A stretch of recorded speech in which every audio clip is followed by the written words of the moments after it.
Fala galera, eu sou o Marcos, professor de Biologia, e eu resolvi hoje passar essa aula gravada para vocês, de modo que vocês possam estar revisando, e aí se ficar alguma dúvida, vocês podem entrar em contato, que eu estarei lá para sanar, né? Aproveitar também que faltou bastante gente na aula de hoje, né, dia 20, enfim, vamos lá. E bem, o sistema respiratório por si só, ele é um sistema que ele vai ter umas funções bem básicas, que vai ser de trocas gasosas e de fazer a fonação. Então, ele que é o responsável pela nossa voz, pelas palavras que a gente fala, pelos sons que a gente emite pela boca, né? E pelas trocas gasosas. Então, as trocas gasosas elas são muito importantes, visto que a gente tem aquelas mitocôndrias, que são organelas que precisam de oxigênio para formar moléculas de ATP, que é a moeda energética do nosso corpo. Então, o sistema respiratório vai ter essa função de trocas gasosas, então ele vai eliminar gás carbônico, vai absorver oxigênio atmosférico, e desse modo a gente vai poder continuar exercendo as nossas atividades fisiológicas, metabólicas e por aí vai. Respirar é basicamente inspirar oxigênio e expirar gás carbônico, e isso a gente faz automaticamente, né? A gente pode, obviamente, fazer uma respiração ativa, principalmente quando a gente está tendo uma crise de ansiedade, é comum esse tratamento, mas a respiração ela é passiva, de modo que você não pensa em respirar, você basicamente respira. E ela varia de acordo com a sua atividade, né? Então, o que a gente vê é que o oxigênio ele é carreado pelas células, pelas hemácias, né, que são células sanguíneas, para os órgãos, para os tecidos, e lá essas mesmas células vão recolher o gás carbônico, levando ele de volta para o pulmão. Do pulmão ele vai ser eliminado para dentro dos alvéolos e vai subir pela traqueia até chegar pela narina e ser eliminado. E aí o contrário vale para o oxigênio, ele vai descer pela traqueia, entrando pelo nariz ou pela boca, vai descer pela traqueia e vai levar o oxigênio para o restante do corpo. Então aqui a gente tem os principais componentes do sistema respiratório, né? Começando pelas cavidades nasais. E aí respirar não tem erro, é basicamente trocar gases, fazer uma troca gasosa com o ambiente externo. Então a gente captura esse oxigênio inspirando, respirando, né? Se você puxar pelo seu nariz aí você vai sentir o ar entrando, e aí a gente vai, né, absorver esse oxigênio lá nos pulmões apenas. Então tem todo um trato anterior, que seriam as vias aéreas, que é onde o ar ele é conduzido, e lá dentro dos pulmões a gente tem microestruturas, são os alvéolos, que são eles quem são os responsáveis por fazer essas trocas, por eles estarem associados a artérias e veias pulmonares que formam capilares que vão estar associados a esses alvéolos, e lá vai ter uma troca por difusão, absorvendo o gás oxigênio e jogando para fora o gás carbônico. E como eu falei, a gente tem essas vias aéreas que são super importantes na condução do ar, começando pela cavidade nasal, seguindo para a faringe, depois para a laringe, descendo por um tubo que a gente tem, que é a traqueia, e essa traqueia se ramifica em brônquios, e esses brônquios vão adentrar dentro dos pulmões. Então a gente tem essa estrutura, e isso funciona muito bem, na maioria das vezes, e dessa forma a gente conduz o ar até os pulmões, que lá dentro é onde vai ter as trocas de fato. Aqui tem as principais funções de cada parte, né? Bem resumido. Então, as cavidades nasais a gente vê que são filtros de ar, a gente vê pelos pelinhos que a gente tem no nariz. A faringe a gente vê que é um caminho, assim como a laringe. Então, a laringe, além de ter essa condução de ar, ela vai ser o órgão responsável por produzir a voz lá nas cordas vocais. A traqueia é basicamente um tubo onde o ar passa. Lá tem alguns cílios, então ele vai umidificar o ar, vai filtrar também. E os brônquios também vão estar na condução para dentro dos pulmões. Lá dentro dos pulmões a gente vai ter os bronquíolos e os alvéolos. Então os alvéolos vão realmente fazer as trocas gasosas. E além disso a gente tem um músculo que é super importante, que é o diafragma. O diafragma ele vai ser um músculo que vai contrair e relaxar de forma a facilitar a inalação ou a expiração. Então ele ajuda a gente a expandir a caixa torácica ou reduzi-la. Além disso, ele separa a cavidade torácica da abdominal e ele só é presente nos mamíferos. Então, esse músculo, ele, na hora que ele contrai, ele vai descer e aí isso vai abrir brecha para o pulmão expandir mais para baixo. Então, ele é super importante na respiração e uma lesão nele pode comprometer a sua respiração. Bem, começando pela cavidade nasal, que é a primeira parte, a cavidade nasal ela tem funções muito importantes, muito importantes, que é promover a filtração, o aquecimento e a umidificação do ar. Isso se dá aqui nessas conchas nasais. Então a filtração ocorre por meio dos pelos que a gente tem no nariz, e aí esses pelos, né, eles vão reter algumas partículas e a gente tem um muco, que esse muco vai solidificar e aí a gente consegue eliminar. E aí após o ar ser umidificado nessa região, ele vai descer pela faringe até encontrar com a laringe e seguir para a traqueia. E aí são regiões que são basicamente condução de ar mesmo, e existe uma parede ciliada na traqueia também, mas não é nada para mover, é mais para reter partículas e liberar o muco, né? E também lembrando que a cavidade oral ela também é responsável por abrigar neurônios que vão permitir que a gente sinta cheiros, né? E aí, como eu falei, os pelos eles são os responsáveis pela filtração mecânica e células epiteliais aqui dentro elas vão acabar liberando o muco, esse muco solidifica e forma a famosa meleca. Então, quando alguém pegar você estirando meleca, você pode falar que você está higienizando o seu nariz, removendo partículas invasoras que solidificaram devido ao seu muco secretado pelo seu tecido epitelial. É mais chique, né? E bem, a faringe é uma região que vai dividir as vias do sistema digestório e respiratório, então vai separar o esôfago da traqueia, a traqueia é por onde o ar deve ir. Caso ele desça pelo esôfago, ele vai gerar gases, você vai dar aquele arroto, né? Então não é interessante que fique descendo. Já a faringe, ou já a traqueia, ela é o canal por onde o ar deve ir de fato, que vai levar aos pulmões, né? E aí, ao passar pela faringe, a gente consegue produzir o som passando ar pelo órgão que é muito singular, que é que são as cordas vocais, né? Então, as cordas vocais ficam logo aqui apoiadas no aparato ióide, e aí quando a laringe se abre, ela permite a passagem de ar. Quando ela se fecha, ela inibe a passagem de ar. Obviamente isso é feito de uma maneira bem automática, e aí quando a gente está falando, o que ocorre é que essas pregas vocais elas fecham e abrem em dimensões diferentes, modulando a passagem do ar, consequentemente modulando o barulho que esse ar faz. E é assim que a gente fala. Então a laringe ela tem essa função de produzir a fala, mas também de impedir que alguns corpos estranhos entrem nas vias aéreas inferiores, né? A gente viu que o engasgo, por exemplo, ocorre um agente estranho que entra ali e a gente fica tossindo para tentar desengasgar. E aqui estão as cordas vocais, a gente vê que é uma musculatura, né, com alguma cartilagem, e aí isso fecha e abre de modo a modular a nossa voz. Isso produz o som, além de, né, impedir a passagem de agentes microbianos. E uma vez que passou pela faringe, esse ar vai descer pela traqueia, que é basicamente um tubo cartilaginoso com fibras musculares ligando esses anéis cartilaginosos, e é um órgão bem longo, então ele vai do nosso pescoço até nosso peito aqui, mais ou menos, na altura da clavícula aqui.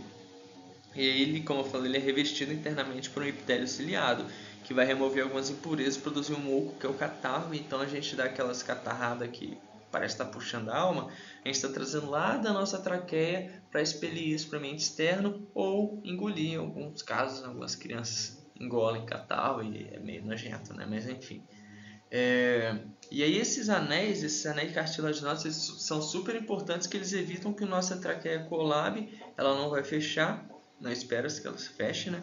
E nem dobrar. Então se você virar seu pescoço, abaixar a cabeça, levantar a cabeça, fazer o que for, os anéis eles vão manter esse tubo aberto, esticado e sem dobras, e aí não compromete a sua capacidade respiratória.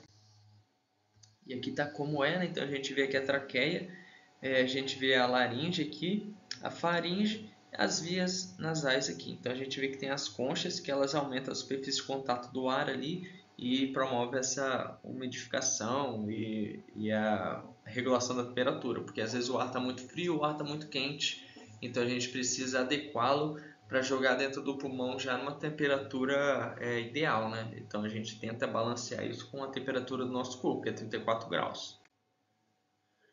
E bem, descendo a traqueia, a gente vê que ocorre uma ramificação. Então, se você virar essa estrutura de cabeça para baixo, a gente vê que forma uma árvore. Então, a árvore pulmonar, o tronco pulmonar, né, que a gente chama, começa aqui nos brônquios. E aí os brônquios eles vão servir especificamente para passagem de ar, eles não têm nenhuma função de troca gasosa ainda. E possuem cílios também que atuam como filtros, né? E aí o que ocorre quando a gente tem inflamação nos brônquios, a bronquite, né, é que a parede dele ela se fecha e forma-se um muco aqui dentro, né? Então a bronquite ela é basicamente uma inflamação dos brônquios que pode perdurar por aí 1, 2 meses e diminuir a sua capacidade de respirar porque vai diminuir a passagem do ar ali, né? E aí, passando pelos brônquios, a gente tem os bronquíolos e depois dos bronquíolos tem os alvéolos. Então, os bronquíolos eles são brônquios menores, ainda não promovem troca gasosa. E na ponta desses bronquíolos, a gente tem aqui, ó, estava procurando, a gente tem os alvéolos. Então, os alvéolos são essas bolinhas, esses saquinhos que vão estar associados a vasos como veias e artérias e com capilares sanguíneos. Então esses capilares são as menores porções conhecidas dos vasos sanguíneos e são eles quem vão se conectar aos alvéolos de fato para que os alvéolos façam essa troca com a parede deles ali. E aí lá ocorre o processo de hematose, que é basicamente o processo de troca gasosa, de eliminação do CO2 e absorção do oxigênio. Então aqui está o processo de hematose, como que ele ocorre microscopicamente, né? Como eu falei, a passagem do oxigênio do ar atmosférico para o sangue e do CO2 do corpo para os pulmões, para que ele possa ser expelido, fazendo o mesmo trajeto que a vinda ali. Então não são duas vias, o ar ao mesmo tempo que ele entra, ele pode sair. Como que a gente faz isso? Pela nossa respiração. Então você inspira e você expira. Então são dois movimentos que a gente faz separadamente e muitas vezes automaticamente para promover essa hematose, e isso ocorre lá a nível microscópico nos nossos alvéolos juntamente aos capilares. Então o que a gente tem? A gente tem um vaso aqui, esse é um capilar, e aí a gente está vendo que existe gás carbônico sendo mandado para dentro do alvéolo e existe oxigênio sendo mandado para o capilar. E isso é simultâneo, né? A gente vê que existe uma dada porção aqui que só entra oxigênio e uma dada porção que só sai gás carbônico. E aí quem recebe e transporta essas moléculas de oxigênio e gás carbônico são as hemácias, que são células super importantes no transporte de gases dentro do nosso corpo. Então elas vão estar na nossa corrente sanguínea e aí isso tudo é mandado para o coração posteriormente, e o coração vai distribuir o sangue oxigenado e vai bombear o sangue venoso, que é o sangue com gás carbônico, para dentro dos pulmões, né? Aqui foi. Então, o processo de hematose basicamente ele vai ser responsável o sistema respiratório vai ser responsável por promover a hematose, e a hematose é o processo ao qual a gente vai levar oxigênio para a corrente sanguínea por meio de trocas gasosas dentro dos alvéolos pulmonares e entregar o gás carbônico a esse mesmo alvéolo de modo que ele elimine pelas vias aéreas, né? Aqui está um pouco mais claro, talvez, né? O gás carbônico saindo aqui do capilar sanguíneo para dentro do alvéolo para seguir para ser expelido pelas vias aéreas. E aqui está o oxigênio que já entrou e estava armazenado nesse alvéolo e ele vai entrar na corrente sanguínea sendo absorvido aqui pela hemácia, né? E aí ele segue sendo transportado.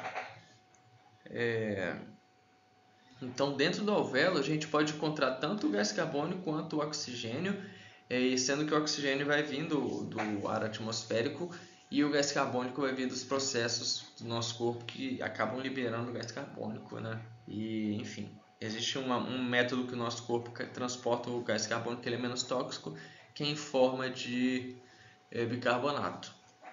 Mas eu vou falar um pouquinho mais para frente. E vale lembrar também que o sangue arterial ele vai ser rico em oxigênio, né? Enquanto que o sangue venoso ele é rico em gás carbônico. Bem, Então, o que a gente vê dentro do pulmão é que os brônquios vão ramificar em bronquíolos e esses bronquíolos vão terminar em alvéolos. E aí, esses alvéolos estão associados aos capilares e lá é que ocorre o processo de hematose, então, que consiste basicamente em transformar um sangue rico em CO2, um sangue sem oxigênio, em um sangue rico em oxigênio. Isso aí vai ser feito por meio de difusão. Então, as moléculas vão trespassar a parede do capilar e a parede alveolar e aí vai ocorrer essa troca, né? Então o que a gente vê é os bronquíolos, eles vão atuar no transporte do gás, enquanto que os alvéolos atuam na troca de fato. E aí os alvéolos e os bronquíolos, eles compõem o pulmão, né? Então o pulmão ele é um tecido esponjoso que é formado por milhares de bronquíolos e milhões de alvéolos. Então ele parece uma espuma, uma esponja quando se aperta, né? E aí ele é revestido pela pleura, que é uma camada de tecido conjuntivo que vai proteger, evitando o atrito entre os pulmões com a parede da cavidade torácica e com o coração, por exemplo, né? E vai lembrar que o coração direito ele é maior que o esquerdo, porque o nosso coração ele é deslocado para a esquerda. Ele acabou empurrando e reduzindo a área do nosso pulmão esquerdo. E o direito tem 3 lobos, enquanto que o esquerdo tem 2. Aqui está a pleura mostrando, então às vezes o que ocorre é que a gente acumula água na pleura, é comum em idosos isso, e aí essa água ela precisa ser drenada por meio de drenagem, né? Então a gente fura com uma estrutura, um aparelho lá que eu esqueci o nome, mas fura e retira a água que vai estar aqui dentro. E essa pleura é super importante, né? Então a gente tem duas, mas a principal é a pleura visceral, ou a pleura parietal, né? Que ela vai recobrir. E aí, ok, a gente falou sobre como que ocorre essa troca gasosa nos alvéolos, falou sobre a estrutura e agora a gente vai ver como ocorre a ventilação pulmonar, que é o processo que permite que a gente disponha do oxigênio para os alvéolos absorverem, ou para os vasos capilares absorverem os alvéolos e que vai recolher o gás carbônico e expelir ele para fora, né? Então a gente tem dois processos basicamente que vão envolver basicamente o aumento e a redução da pressão interna da nossa cavidade torácica. A gente tem um processo de inspiração que ele vai inalar o ar, permitindo que a gente tenha acesso ao ar atmosférico rico em oxigênio e outros gases. A gente quer mesmo oxigênio. Então, na inalação, a gente vai inalar o oxigênio aqui da atmosfera, ele vai passar pelas vias aéreas, vai ser umedecido, umedecido nas vias aéreas e vai ocorrer estabilização da temperatura e a filtragem desse ar, e aí vai descer pelas vias aéreas, então vai passar pela faringe, pelo laringe, pela traqueia até chegar aos pulmões, e aí para chegar no pulmão tem que ocorrer o seguinte: o nosso diafragma, que é aquele músculo que fica abaixo do pulmão, ele vai ter que se contrair de modo a abaixar. Então ele vai abaixar e à medida que ele abaixa, a nossa área disponível ali dentro ela vai aumentar. Além disso, os músculos intercostais, são os músculos que ficam entre as costelas,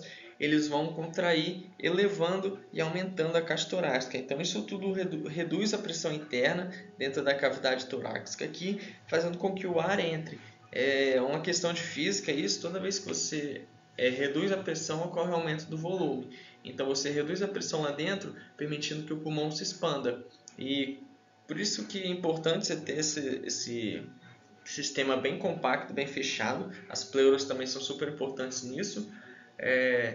E quando você vai fazer a expiração, expelir esse ar, você vai fazer o contrário, você vai relaxar o seu diafragma, ele vai ficar elevado, então ele eleva, fazendo com que a área disponível para o pulmão aqui reduza, né? Se você comparar aqui e aqui, vocês vão ver que existe uma diferença substancial. E aí esse diafragma relaxa, reduzindo o tamanho da caixa torácica e aumentando a pressão interna, já que vai estar bem justo ao pulmão ali. E aí essa pressão aumentada faz com que o ar seja expelido para fora, que aí a pressão externa ali ela está maior.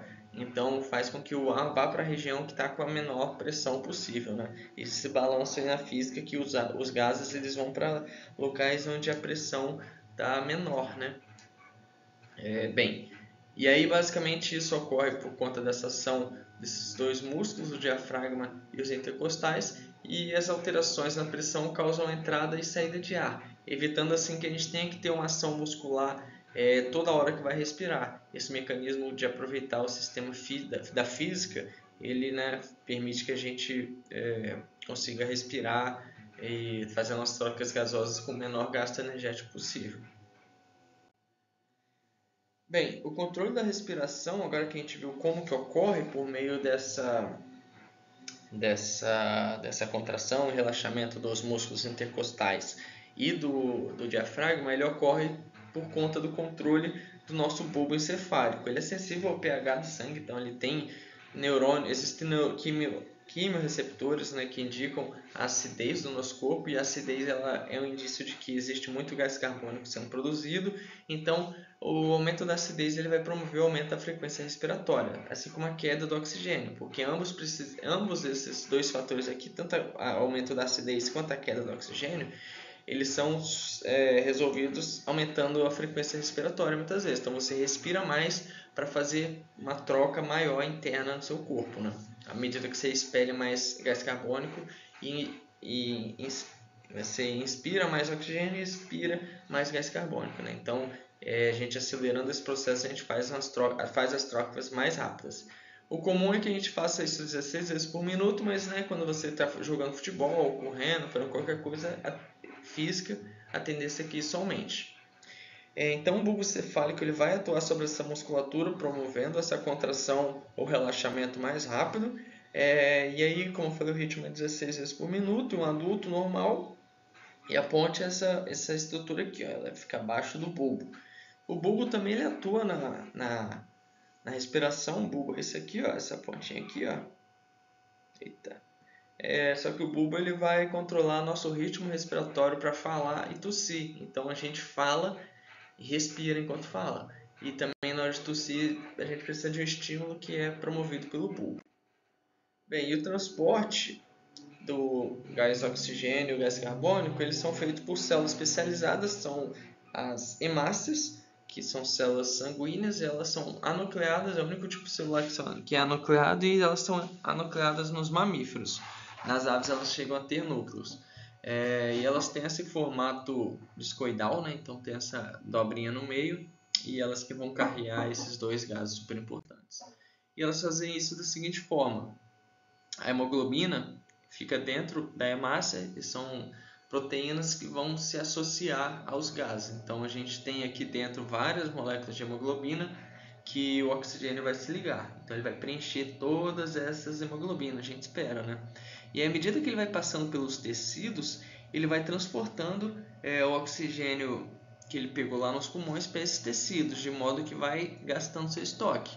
Então assim que essas células, assim, essas proteínas, essas células, elas oxigenam nosso corpo, elas vão liberando espaço para que o dióxido de carbono possa ir adentrando nelas também. Então elas entregam tudo e depois recolhem. E aí eles vão transportar esse dióxido de carbono dos tecidos de volta para os pulmões. E aí é interessante que a gente muda o nome, né? Então a gente tem hemoglobina quando a molécula está vazia, também chamada de eritrócito, mas aí a gente muda. Quando a gente tem a hemoglobina ligada ao oxigênio, a gente chama de oxiohemoglobina. Já quando a hemoglobina está ligada ao gás carbônico, a gente vai chamar de carbohemoglobina. E aí tem a hemoglobina com monóxido de carbono também, que é carboxohemoglobina. Então a gente vai transportar o monóxido, mas a ideia é que seja transportado o gás carbônico também, porque ambos são bem tóxicos. Então a gente, na verdade, a gente prefere transformar isso em bicarbonato. Eu vou explicar para vocês já já. Então grande parte do oxigênio é transportado pelas hemácias, sendo uma pequena fração transportada pelo plasma sanguíneo. Então é bem irrelevante o que é transportado pelo plasma, e porque o oxigênio e o gás carbônico eles são pouco solúveis em líquido. Então na ausência dessa célula, a gente ia ter que respirar, tipo, bombear o sangue muito dentro do nosso corpo, e seria um bombeamento de 550 litros por minuto. Então é algo que é inviável, né? E, bem, aqui a gente vê que o CO2 ele é eliminado para o sangue, dos tecidos do sangue, e a hemácia ela faz o seguinte: ela vai converter o CO2 e a água em ácido carbônico, que é menos tóxico, e aí isso vai ser convertido em bicarbonato e dissolvido no plasma, porque é muito mais fácil de carregar o íon do que esse gás que ele é pouco solúvel em plasma, né? E aí lá quando chega no pulmão de volta, isso é convertido em gás carbônico de novo. Então os capilares associados aos alvéolos vão liberar CO2. Então é uma reação química que o nosso corpo faz por conta dessa baixa solubilidade do gás em plasma. É só você carregar o íon bicarbonato. Mas para ser eliminado, a gente tem que transformar esse bicarbonato de novo em gás carbônico. Isso ocorre lá nos capilares associados aos alvéolos, né? Então aqui está a reação. Então o gás carbônico ele é convertido em ácido carbônico nas hemácias. Esse ácido carbônico se desassocia, formando bicarbonato e hidrogênio. E aí nos pulmões, dentro das hemácias, lá próximo aos alvéolos, o bicarbonato se forma o ácido carbônico de novo, e aí desassocia e forma o CO2. Então é importante que o CO2 seja liberado no processo de expiração, e aí essa cadeia de transformar ele em ácido carbônico, depois em bicarbonato, depois em ácido carbônico de novo, depois em gás carbônico de novo, é um modo que a gente acha que o nosso organismo encontrou de carregar isso sem se intoxicar e de uma forma mais fácil, já que o bicarbonato ele é bem solúvel, né? E aí esse CO2 ele é liberado na parede dentro do alvéolo e aí posteriormente ele é expelido, né? É um pouquinho complexo, mas é só lembrar que a gente não transporta gás carbônico por si. A gente transporta o ácido carbônico, que é convertido a bicarbonato, e depois ele é revertido a ácido carbônico de novo, para depois formar o CO2 de fato lá e ser mandado para os alvéolos, né? E aí esse é o processo de hematose. Então é basicamente a passagem de gás oxigênio ou ar, do ar atmosférico para o sangue e do gás carbônico dos tecidos para o ar atmosférico. Então a gente rouba o oxigênio e libera o gás carbônico, né? Então existe esse porquê. E aí a gente faz isso porque as moléculas de oxigênio elas são utilizadas na mitocôndria para gerar energia, né, para o nosso corpo. Bem, fala bem resumidinha, 27 minutos. Eu vou mandar o slide para vocês, PDF. E aqui estão os mapas mentais que eu comentei com vocês. Aqui está outro.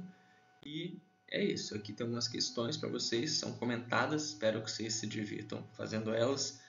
E qualquer questão é só entrar em contato. Eu vou estar deixando esse vídeo gravado e é para vocês usarem mesmo, viu? Então é isso. Próxima aula, sistema circulatório, tá? Deem uma lida na apostila se puderem e boa semana. Obrigadão, galera. Até a próxima, hein?